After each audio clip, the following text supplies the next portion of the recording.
January 21st, 1943. Just after midnight. Western Germany. The sirens in Dusseldorf hadn't started yet.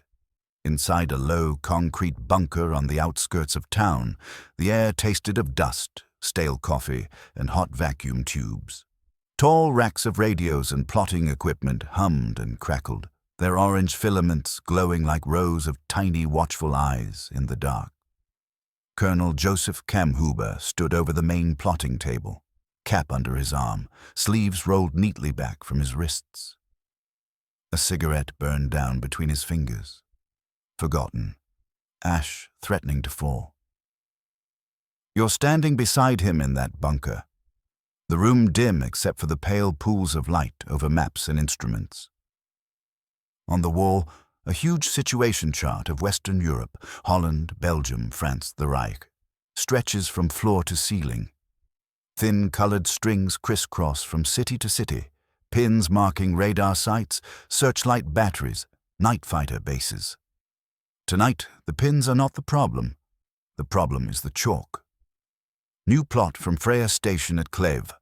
Herr Oberst, a young operator calls out, nervous but measured.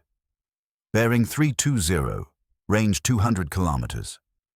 Strength increasing.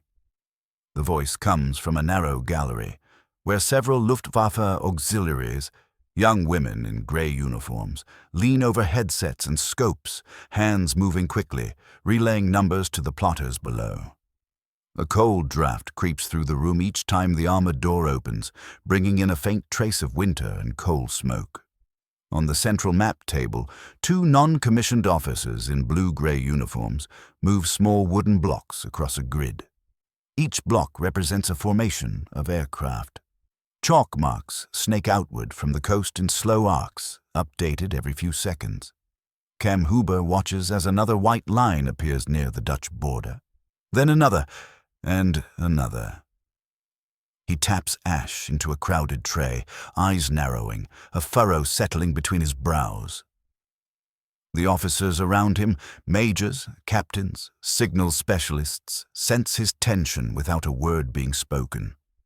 Conversation dies down to the bare minimum required to keep the system functioning. "Plot it," he says quietly. "Mark speed and heading." "Yes, Herr Oberst." The chalk squeaks, leaving a fresh white slash on the map. It angles southeast, inland, towards the Ruhr. Kammhuber glances up at a sideboard where someone has written, in grease pencil, the current disposition of night fighter Gruppen. Bf-110s, U-88s, scattered at their respective fields, each squadron carefully assigned to a specific sector, a box in the sky, a Himmelbett, the neatly arranged bed of heaven he had designed. In theory, nothing gets through. In theory. A nearby radio crackles to life, the speaker hissing under the green glow of its dial. "Lindworm, 3 to control. We have visual. Many aircraft, heading east, altitude unknown. Too many to count from this angle." "Many," Kammhuber repeats under his breath, as if testing the word. He turns to the nearest controller, a Hauptmann with tired eyes and an ironed perfect uniform. "Put them through to Münster sector. Confirm identification. I want range and approximate altitude. Use their IFF assumptions from last raid." The Hauptmann nods, speaking rapidly into his microphone, voice calm, professional. Around the room, other controllers bend forward, hands gripping their headsets, eyes locked on their own smaller sector maps. The Freya radar sites along the coast had been his answer, years in the making, a net of early warning stations, feeding into carefully coordinated sectors. Each sector, a defensive box in the sky, had radar, searchlights, heavy flak, and a pair of night fighters waiting in the dark. You can almost see it in his mind as he stands there, a wall of invisible compartments across the night, like a row of doors waiting to slam shut on any intruder. But tonight, those doors are starting to creak. Another call from the gallery.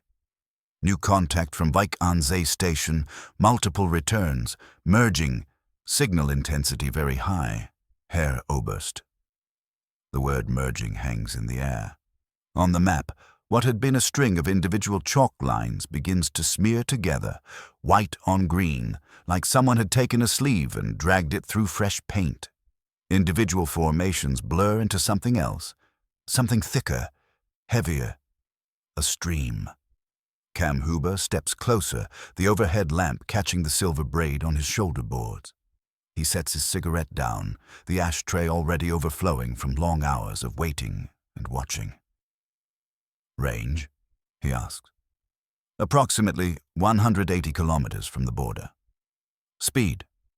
Approximately 300 kilometers per hour, possibly more. He does the math automatically. Time to the Ruhr. Time for searchlights to acquire. Time for fighters to intercept. Not much. He lifts his eyes to the big wall chart. On the western edge, small red lamps indicate radar stations. Freya, Würzburg, the eyes and ears of his defensive system. They're all lit, all reporting, all overwhelmed. One of the younger lieutenants, face pale in the dim light, leans toward him. Herr Oberst, may we be seeing the same pattern as last week? Smaller formations first, then... No, Kammhuber cuts in, but not harshly, just certain. Last week they were probing. Tonight they are not probing. He points with a thin, steady finger at the chalk cluster creeping inland. Tonight they are implementing. Silence again. Only the murmur of reports, the scrape of chalk, the faint tapping of teleprinters in the adjacent room. You can hear your own heartbeat, buried beneath the layered sounds of machines and men. He had seen it coming. Months of reports, pilots' debriefs, radar logs spread across his desk like overlapping storm fronts on a weather map. British bomber command testing, learning, shifting from tight, vulnerable waves to scattered approaches, and now something new. Massed, coherent flows that refuse to break apart. A bomber stream. Until recently, German night defenses had relied on isolation. Find one formation in your sector, illuminate it with searchlights, guide your fighters in, and tear it apart. Like picking off lone intruders in a locked hall. But what if the hall was suddenly flooded with people? Herr Oberst. This time it's almost a shout. One of the plotters, a Feldwebel with ink-stained fingers, looks up from the map, alarm in his eyes. New totals from the coastal stations. Estimated strength now over 300 aircraft. Possibly more. He swallows. Signals overlapping. Hard to differentiate. The young lieutenant beside Kammhuber mutters, half to himself. That cannot be right. They don't have that many ready for one night. Not over one target. Kammhuber's lips tighten into a line. He nods toward the board. Update the estimate, he orders. And stop telling me what the enemy cannot do, Lieutenant. Tell me what he is doing. The lieutenant stiffens, embarrassed, and moves to relay the order. Over in the radio corner, another voice breaks through the static. Control, this is Eagle 1. We are in the box. Radar contact noisy. Too many echoes. We can't separate individual bombers. Request vectors. The controller rubs his temple with ink-darkened fingers. Eagle 1, this is Control. Stay on present course. Climb to 5,000. We will attempt to isolate a target. He looks at Kammhuber, expression apologetic. It's like trying to pick out a single raindrop in a waterfall. Kammhuber stares at the shifting chalk lines. His mind runs ahead.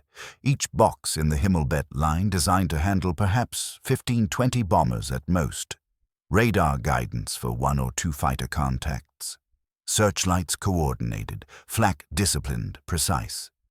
Now imagine 80, 100, 200 in a single stream, sliding through sectors like a snake, too dense to track individually, too fast to process. The system works, up to a point. He realizes, with a cold clarity that settles in his gut, that they are reaching that point.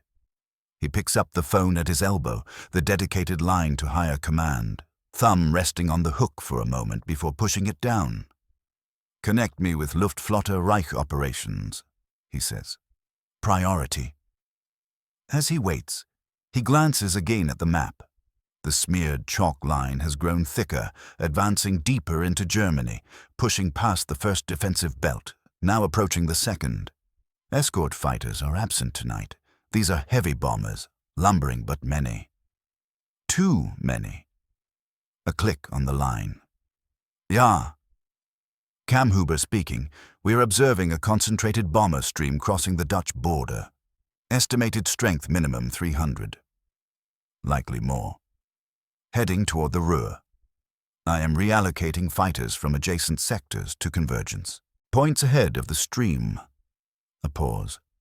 Then the inevitable question, can your line stop them? For a long heartbeat he says nothing.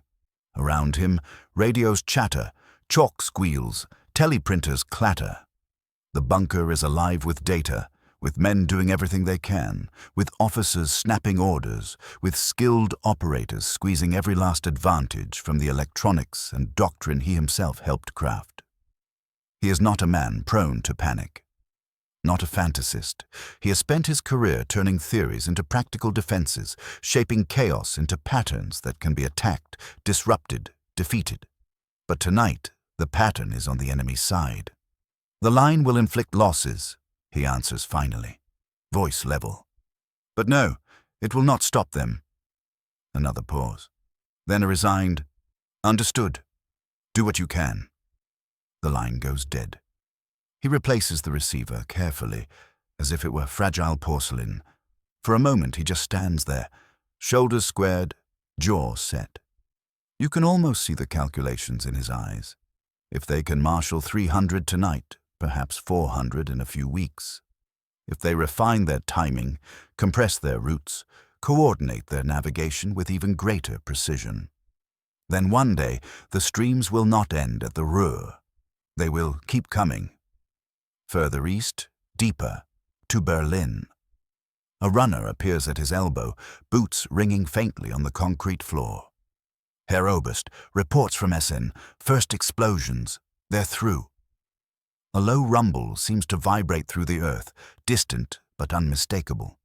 Even in this insulated bunker, you feel it as a faint tremor under your feet, like a giant clearing its throat somewhere beyond the horizon. Kammhuber looks back at the map. The chalk river flows on. All right, he says, straightening. Issue instructions to all sector controllers. We are to treat the stream as a single target, not many. Concentrate fighters at its flanks. Force them to maneuver. Disrupt their timing if we cannot stop their bombs. He knows it's a stopgap, a tactical patch on a strategic wound. But a good officer fights with what he has on the night he's given. He turns to you, as if you're there, just beyond the edge of the lamplight, watching, listening. This is no longer about a single raid, he says quietly, almost to himself. Tonight is a demonstration. They are showing us what they will do to Germany, and one day to Berlin herself. He picks up his cigarette again. The end has gone cold, a thin ribbon of smoke lingering in the air. Unless we find an answer, he murmurs, the sky around our cities will become their encirclement. Behind him, the bunker door opens. Cold night air rushes in, carrying the distant thud of bombs rolling across the horizon. The wall of sound is building. And for the first time, Josef Kammhuber understands that his carefully constructed line is not a wall at all. It is a speed bump. February 3rd, 1943. Berlin. Luftwaffe, High Command. The corridor outside the conference room smelled of tobacco, waxed floors, and wet wool. Officers filed past in a subdued procession of grey-blue uniforms and clipped heels, caps tucked under arms, voices low. Somewhere, a clerk's typewriter hammered steadily, punctuated by the occasional ring of a telephone. Colonel Josef Kammhuber stood at a tall window, watching snow drift down over the rooftops. Even muffled by the heavy glass, Berlin sounded restless. Trams grinding along rails, trucks downshifting on icy streets, the distant bark of drill sergeants from a nearby courtyard. He had slept little since the Ruhr raid. Behind him, the door to the conference room opened with a quiet click. "Herr Oberst, they're ready for you." He turned. A young adjutant waited in the doorway, clipboard pressed to his chest as though it were a shield. Kammhuber gave a short nod, smoothed an imaginary crease from his tunic, and stepped inside. The room was long, with tall windows along one wall and a large situation map along the other.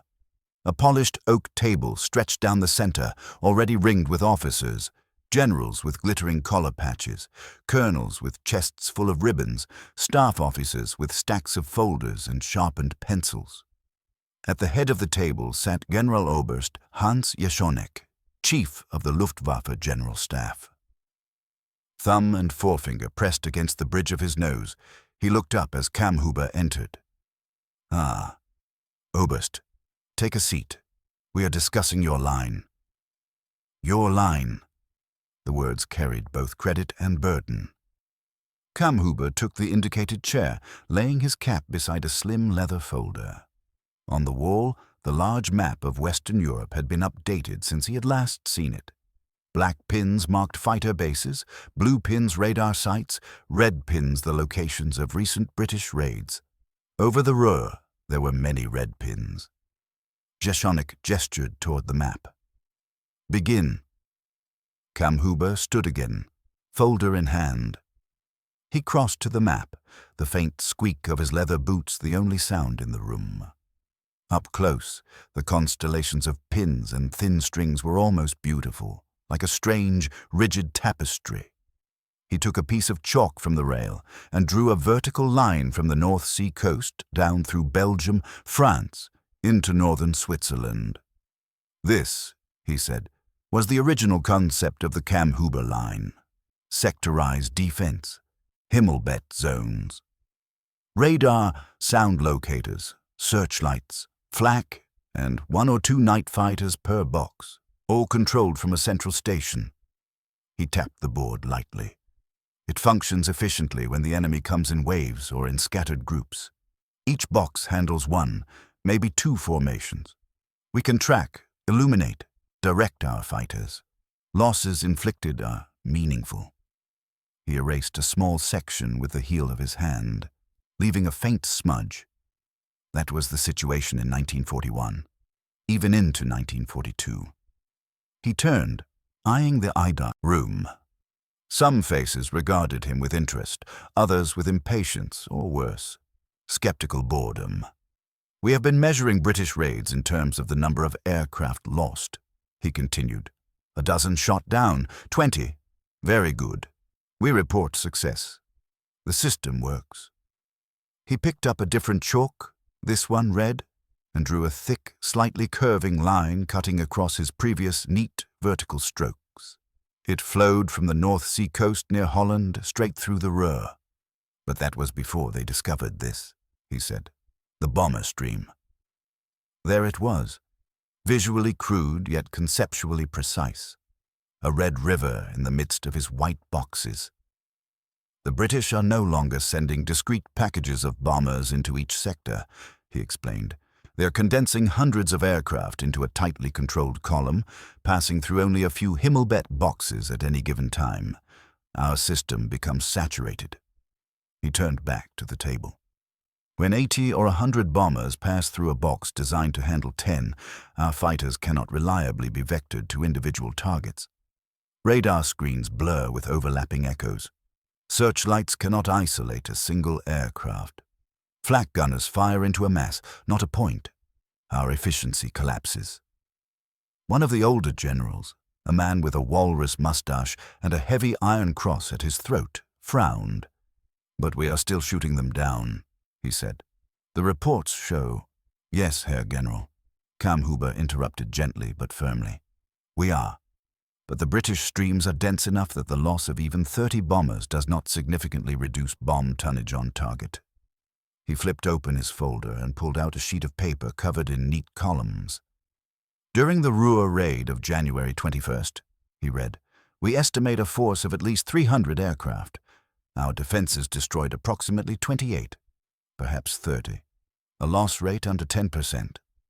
He set the paper down. They are willing to pay that price. A murmur circled the table. Disbelief, discomfort, reluctant acknowledgement. And remember, he added, that was not their full strength. That was what they were willing to commit for one night against one region. Yashonik shifted in his chair. "What are you driving at, Oberst?" he asked. "We know Bomber Command is growing. That is not news. You requested this audience. So, what is it you wish to say?" Kammhuber looked at the map again, at the red chalk line plunging into Germany. "Until now," he said slowly, choosing each word, "we have thought of our cities as being vulnerable from the air but secure in their geography. Surrounded by land, defended by distance and early warning. Our front lines are hundreds of kilometers away. An army must fight its way through them, town by town, river by river. But the bomber stream ignores rivers, it ignores terrain, it ignores front lines. Once they have airfields in range, they can project this," he tapped the red line, "deep into our heartland." He drew another red stroke with his chalk, this one extending further eastward, closer to Berlin. Imagine, if you will, that they assemble 600-700 aircraft for one operation. They have the numbers. They are building airfields and training crews day and night. They concentrate them not over the Ruhr, but along a corridor aimed directly at Berlin. The room grew very quiet. They do not need tanks to surround the capital. They do not need infantry in our suburbs. Not at first. They encircle Berlin from above. Night after night, a noose of fire dropping from the sky, severing rail lines, power stations, waterworks, ministries, barracks, communications. The city becomes a fortress under bombardment, but with no trenches to hide in, no flanks to counterattack. He let the image sink in. The idea of Berlin not as an untouched capital, issuing orders outward, but as a besieged island under an aerial sea. One of the staff officers shifted, uncomfortable. "With respect," the man said, "Berlin is well defended. Flak towers, ring defenses. And how many towers can blister under 1,000 tons of bombs?" Kammhuber shot back, sharper now. "How many batteries can fire correctly when their command posts are repeatedly hit, their ammunition depots set alight?" He stepped closer to the table, leaning forward on his knuckles. The bomber stream is not just a way to increase their survival. It is a method to concentrate power on a scale we have not yet faced. Against the Ruhr, it is a grave threat to our industry. Against Berlin, it becomes a strategic encirclement from above. They would not surround the city with troops. They would surround it with sorties. He straightened, calming his tone. "We must adapt, immediately." Yashonik studied him, expression unreadable. "What do you propose?" Kammhuber drew a quiet breath. This was the heart of it. The reason he had taken the night train to Berlin, the reason he had spread raid reports across his compartment table while other passengers slept. "First," he said, "we must abandon the illusion that each sector can fight its own private war. The Kammhuber line, as it exists, is too rigid. It treats the sky as a collection of boxes. The bomber stream treats it as a corridor. We must think as they do." He pointed at the map, at the path he had drawn. "Our night fighters must be concentrated along the projected axis of the stream, not diluted across every sector. Radar coverage must be coordinated to follow the column, not simply detect intrusions into sector boundaries. Communications between Himmelbett stations must be expanded, made more fluid." He saw some heads nodding, others remained skeptical. "Second," he continued, "we must expand our use of airborne radar. The British are already equipping their fighters, and bombers with onboard sets. We cannot rely solely on ground-based equipment. If their stream is too dense for ground stations to separate individual aircraft, then our pilots must have eyes in the dark themselves." A murmur of protest. Resources, production limitations, technical challenges. He expected it. "Third," he said over the noise, "we must accept that passive, purely defensive measures will not be enough. We must disrupt their organization at the source, their navigational aids, their assembly points, their reliance on radio beams. He touched another area of the map. England, studded with pins marking known airfields, radar stations, radio beacons. We have made progress with radio countermeasures before. We must make it a priority now. If their streams lose cohesion, if navigational precision drops, our existing defenses become more effective again. The stream fragments, it becomes manageable. Yeshenek's fingers drummed on the table. You speak as though they have already decided to focus on Berlin, he said. Yet so far, their main effort has been the Ruhr, the U-boat yards, industrial centers. It is a matter of time, Kammhuber replied quietly. Strike the Ruhr first, weaken our ability to replace losses, feed our armies, build aircraft, then turn to the heart, to Berlin. The psychology alone will be a weapon. He hesitated, then added, the British are already speaking openly of breaking German morale. If I were in their position, I would not leave the capital untouched. It was as close as he would come to admitting that, on some level, he admired the clarity of their logic. One of the generals scoffed. You give them too much credit, Oberst. Their navigation is still imperfect. Night flying is hazardous. Their losses are heavy. Yes, Kammhuber agreed. But remember how our own doctrines looked in 1939 compared to today. They, too, learn from mistakes. Each raid is an experiment. He didn't add, and we are the lab rats. He stepped back from the map, folding his arms behind him. We can ignore the implications and comfort ourselves with percentages, he said. 5% shot down, 10%, whatever the figure is, or we can admit that the bomber stream represents not an incremental change, but a qualitative one. Our cities are no longer protected by depth of territory alone. Once the stream passes our western frontier, every kilometer of countryside between there and Berlin is simply flight time. Nothing more. If we do not adapt, they will, sooner or later, wrap this city in a ring of fire from the air. His gaze drifted briefly to the frosted window panes where the snow outside continued to drift down, insistent and silent. I do not say this to spread alarm, he finished. I say it because the enemy has already begun drawing the noose. We still have time to loosen it, if we act. Silence followed. Not comfortable, but dense, filled with calculations, doubts, and the murmur of minds wrestling with unwelcome possibilities. At last, Jeshonik nodded slowly. Very well, Oberst, he said.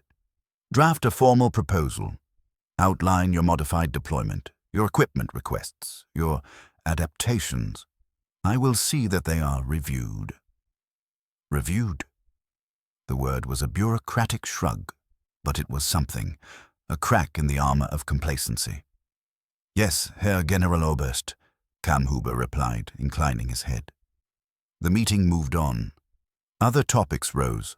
Fighter allocation on the Eastern Front, fuel shortages, production reports.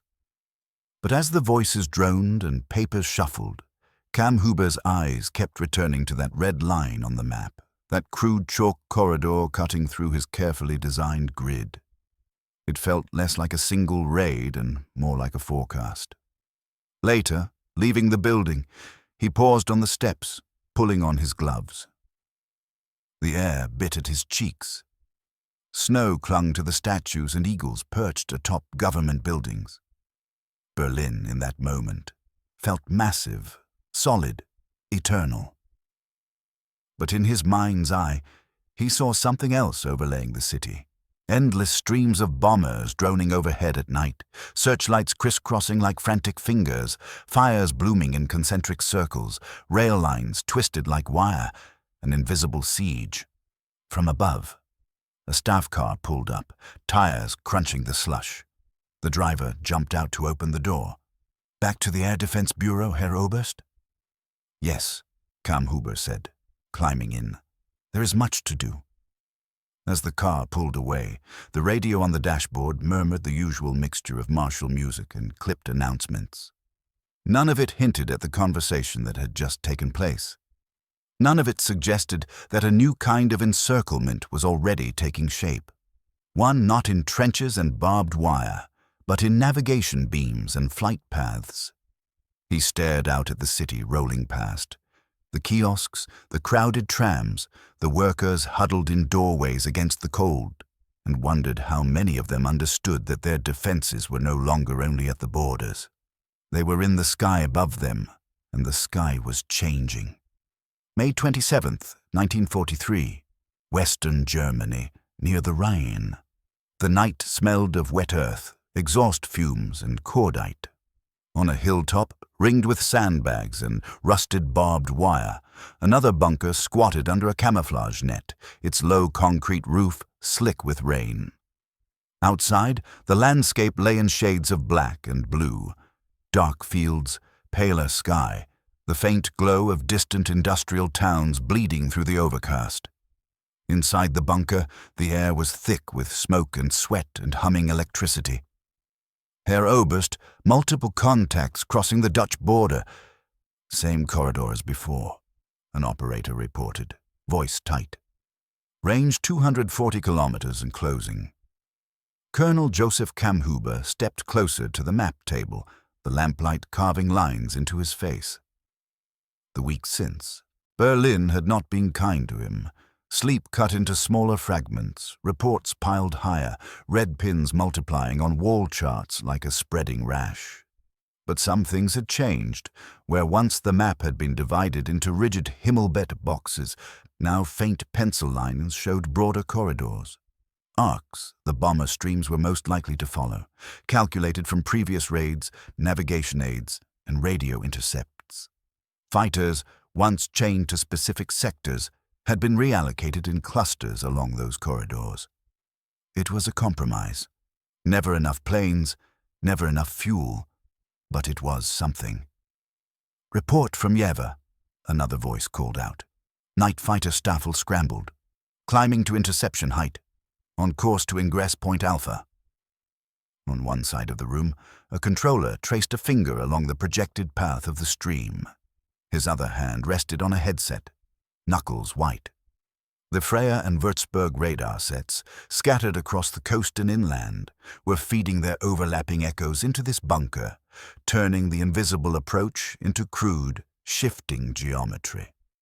Kammhuber watched as the chalk marks appeared, this time not scattered across every sector, but concentrated along the corridor he had predicted. You can feel the tension in the room, not just fear of the coming bombs, but a kind of professional dread. Engineers watching their bridge in a storm, knowing they've reinforced it, but unsure if it will hold. "Estimate?" he asked quietly. The radar officer swallowed. 400 aircraft at least, he said. Maybe more. Hard to separate echoes. Stream is very dense. Of course it is, Kammhuber thought. They have learned too. He turned to the communications desk. "Confirm coordination with adjacent control centers," he ordered. "We are to treat this as a single engagement. Fighter Gruppen are to be passed forward along the stream, not held rigid in one box." That had been one of the changes he'd forced through.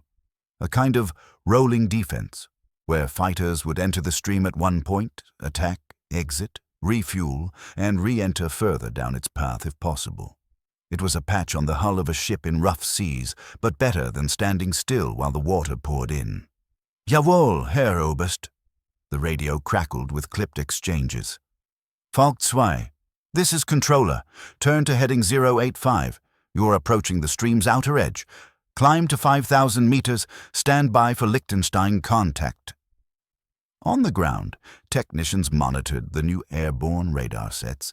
Lichtenstein, boxy and temperamental, bolted into the noses of Bf-110s and Ju-88s.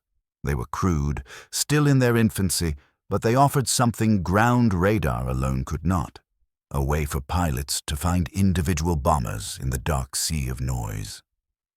Kammhuber listened, one ear tuned to the room, the other to the broader picture forming in his mind. They were adapting, but so were the British.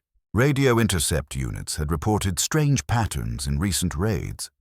Radar jamming transmissions, chaff like strips of metal foil, the British called it window, dropped to confuse German radar. Electronic warfare layered atop massed formations.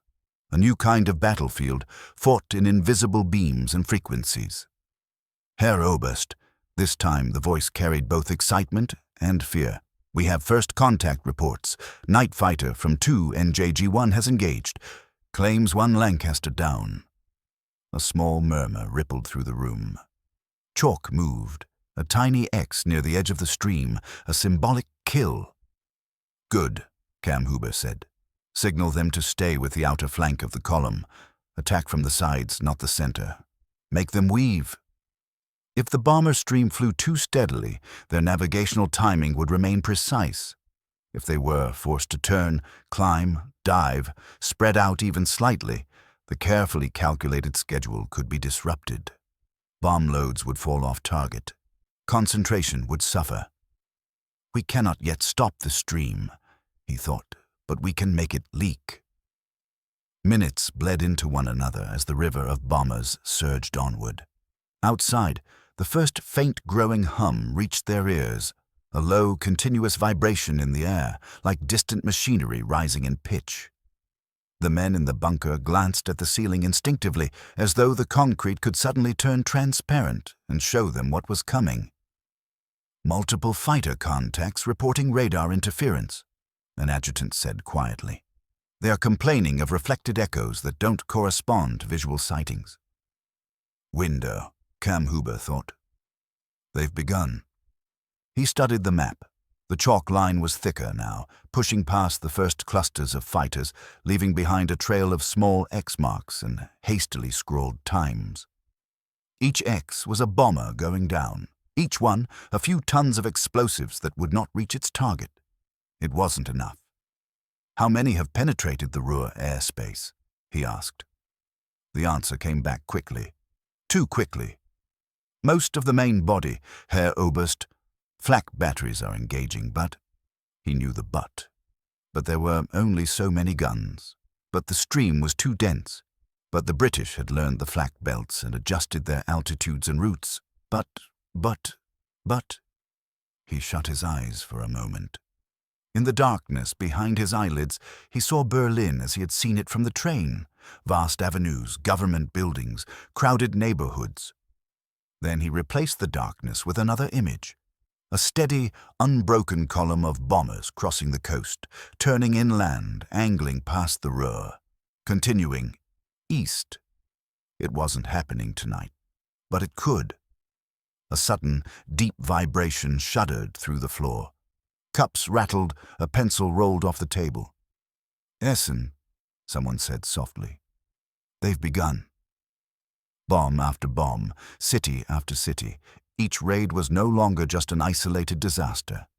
It was a rehearsal for something larger, something aimed not only at factories and steelworks, but at the nerve centers of the Reich.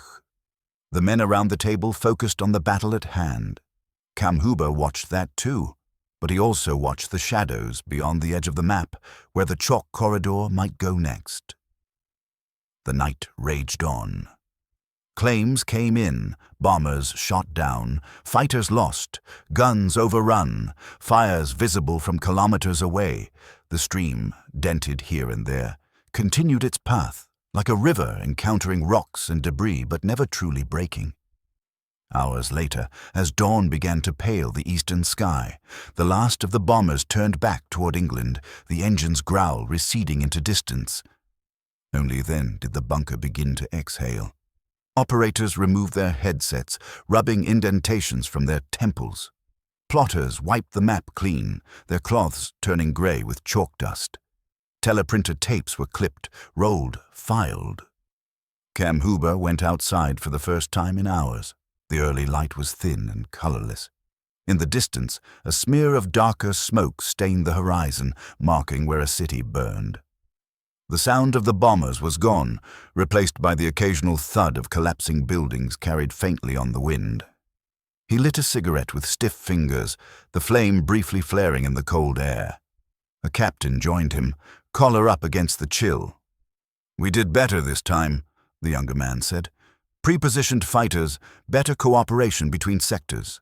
Initial reports claim 40, maybe 50 bombers shot down. He sounded almost hopeful. Yes, Kammhuber replied. Better. He took a drag, exhaled slowly. But did we prevent the raid? The captain hesitated, then shook his head. No, Herr Oberst. Kammhuber nodded. That is the measure that will matter when they turn their full attention to Berlin, he said. Not how many we shoot down, but whether the raid continues despite the losses. He let that hang there, not to crush the younger man's spirit, but to keep his own purpose sharp. Because the truth was clear.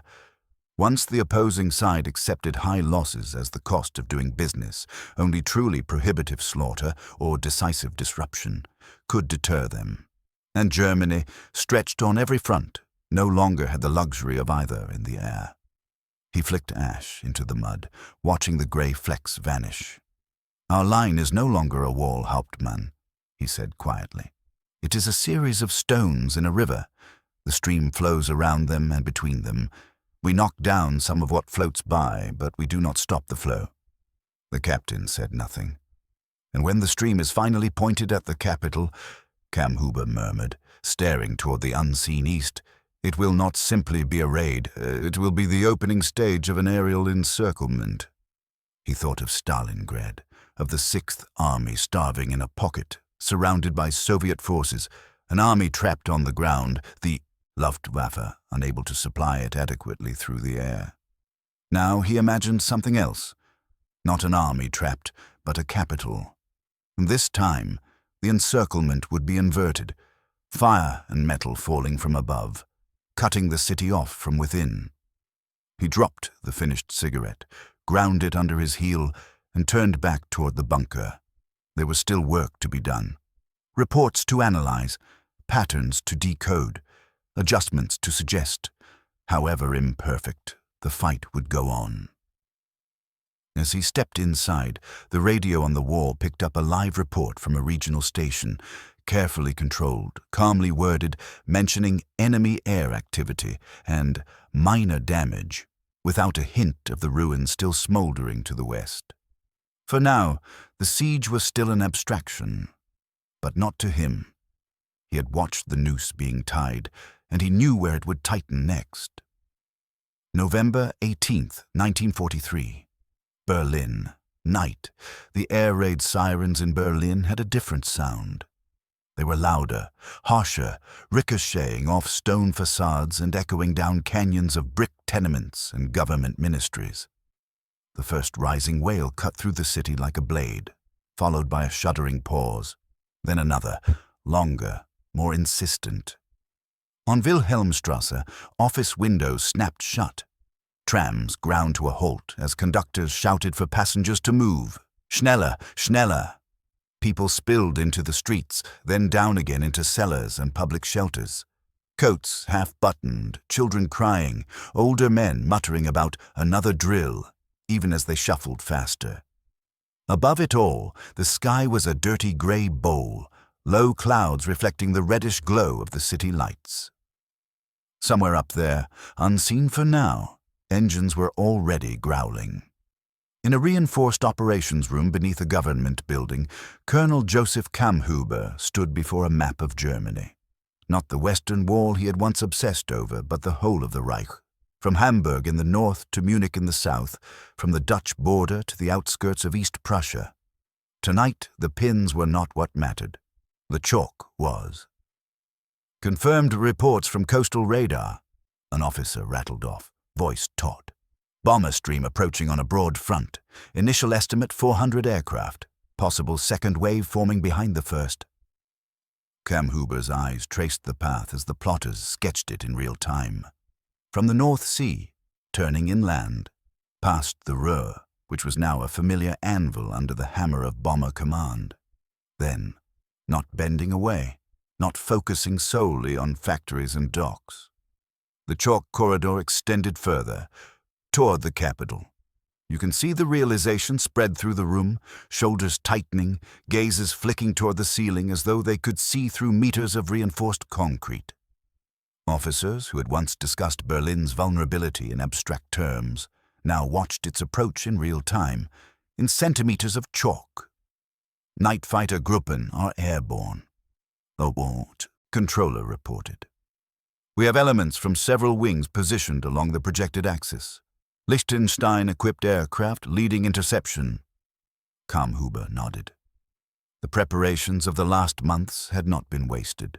Lines of communication between sectors were more fluid now, fighter control more centralized for major raids. They were no longer pretending that each box could fight alone in the dark. But even as he listened to the reports, that old, familiar truth gnawed at him. Preparation did not equal parity. The British had refined their own methods. They had tested window and radar jamming, calibrated their navigational aids, perfected the timing that kept their streams tight and their bombs raining down in overlapping patterns. Their raids were no longer experiments. They were operations. Falk 1, we have you on scope, crackled a radio. Turn 10 degrees starboard. You are approaching the leading edge of the stream. Climb 1,000 meters, radar contact in 30 seconds. In the blackness above the cloud deck, twin-engine night fighters groped forward, guided by the invisible hands of radar and the terse instructions of controllers staring at glowing screens. Below them, the bomber stream advanced, heavy aircraft droning in close files, exhausts flickering, wings trembling in the turbulence of their neighbors' slipstreams. Inside, British crews checked their instruments, stared at luminous lines on maps, listened to update after update from their own controllers across the channel. Each side was directing pieces on the same board. The difference was mass. Herr Oberst, a staff officer said, Flak division's report standing by. Berlin's sectors are manned, all towers ready. Kammhuber acknowledged him with a distracted nod. He remembered his words in that conference room months ago, the warning no one had wanted to fully believe. They will encircle Berlin from above. Now, the first loops of that encirclement were forming, not as a static ring, but as a sequence of raids, each one cutting a little deeper into the city's functions and psyche. It was not yet the complete, sustained onslaught he had envisioned, but the logic was unmistakable. They had moved beyond the Ruhr. Now they were at the gates of the capital. The map table grew busier. Chalk lines, angles, estimates. Fighters fed into the stream like darts thrown at a moving target. Claims and losses began trickling in. Contact, I see them, Lancasters, many, many. A pilot's voice, strained but steady. Closing in, I have one, firing. Static. Controller, this is Adler Dry. I have visual on fires in the west already. They must have dropped markers. Pathfinders ahead of the main force. Marker flares, floating points of eerie light, guiding the rest of the stream's bomb loads onto their aim points. The British had turned their own crews into living instruments, calibrating destruction from the front of, the column to the back. Report from Luftgaukommando, another officer added. First impacts in the western districts, fire brigades already being dispatched. Kammhuber's jaw tightened. From somewhere above the muffled ceiling, a dull thud seemed to ripple through the building. It could have been his imagination, or the first distant impact. He thought of the people he'd seen earlier that day, clerks, drivers, civilians hurrying through the cold, bundled in coats and scarves, eyes down. Many of them would now be in shelters, ears ringing with siren wails and distant concussions, the air stale and damp, candlelight flickering on cracked walls.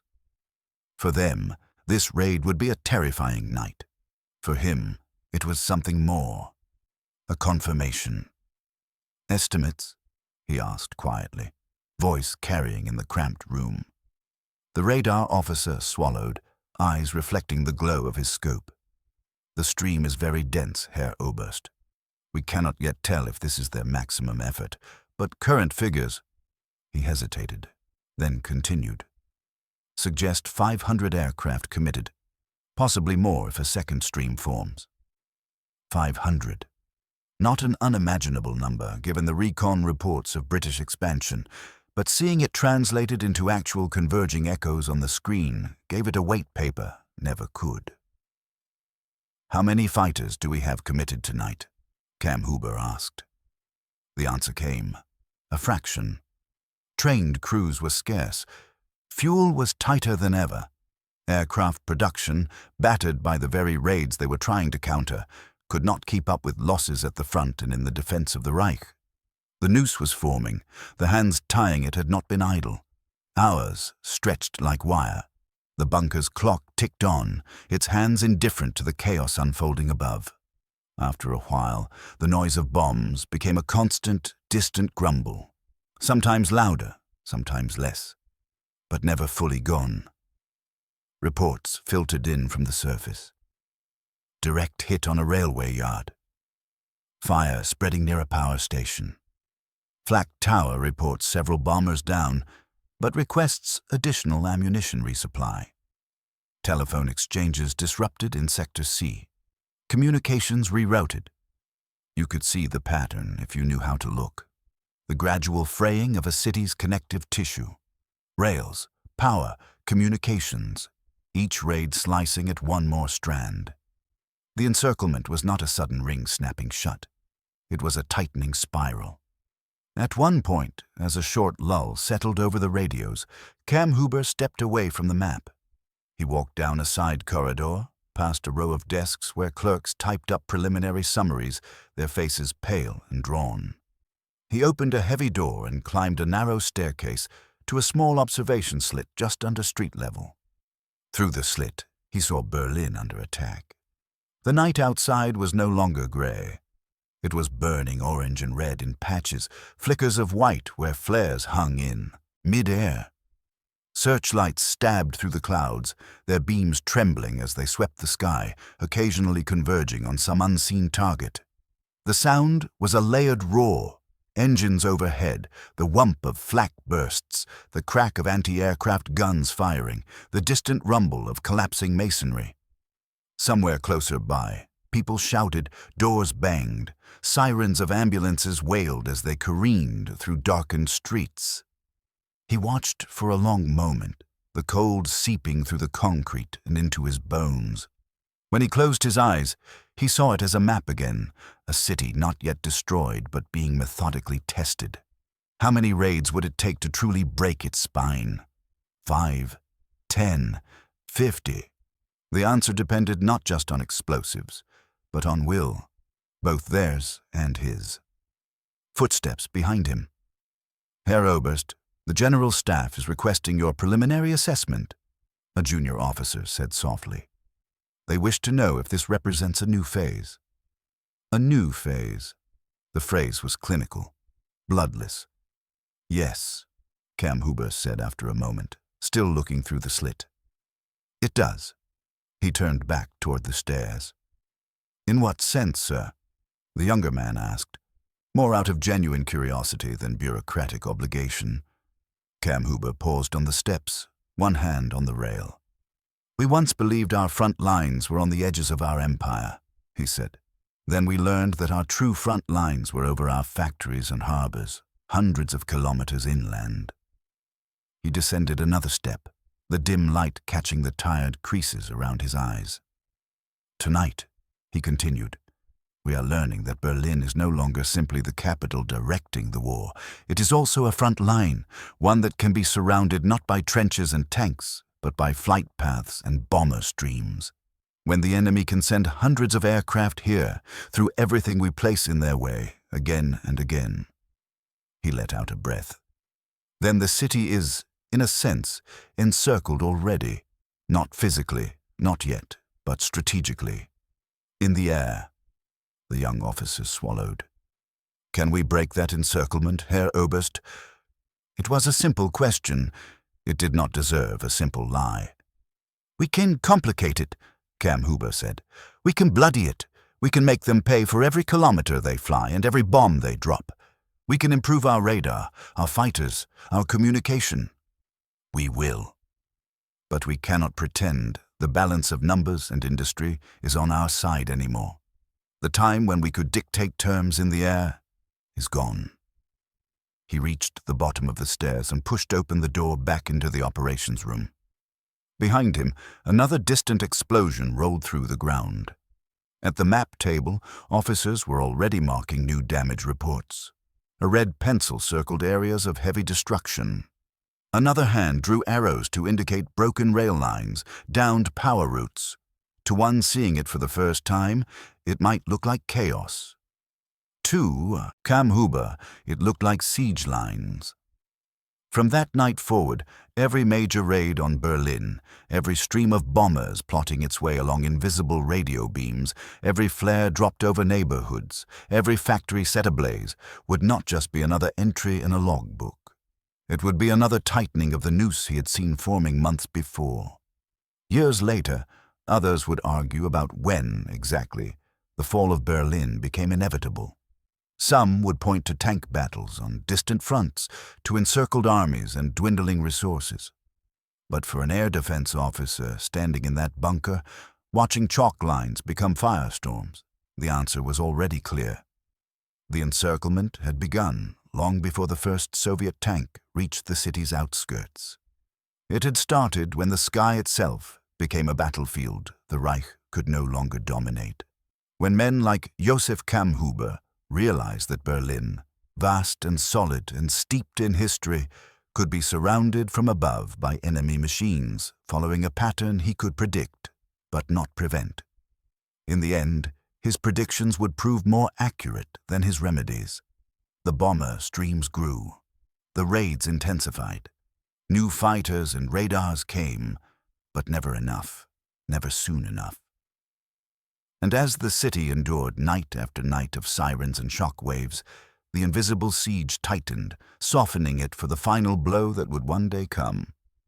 Not just from the air, but from all directions. On that November night, though, as the last of the bombers turned for home and the first gray light of dawn crept up behind the smoke, Kammhuber stood alone in the quieting bunker, staring at a map where the chalk marks were already being wiped away. The fires above would burn for days. On paper, they would be reduced to figures. Tonnage dropped, sorties flown, aircraft lost. But in the memory of one German officer who had watched the noose drawn in the sky, they would remain what they truly were. Proof that a capital could be encircled without a single enemy soldier yet standing at its gates.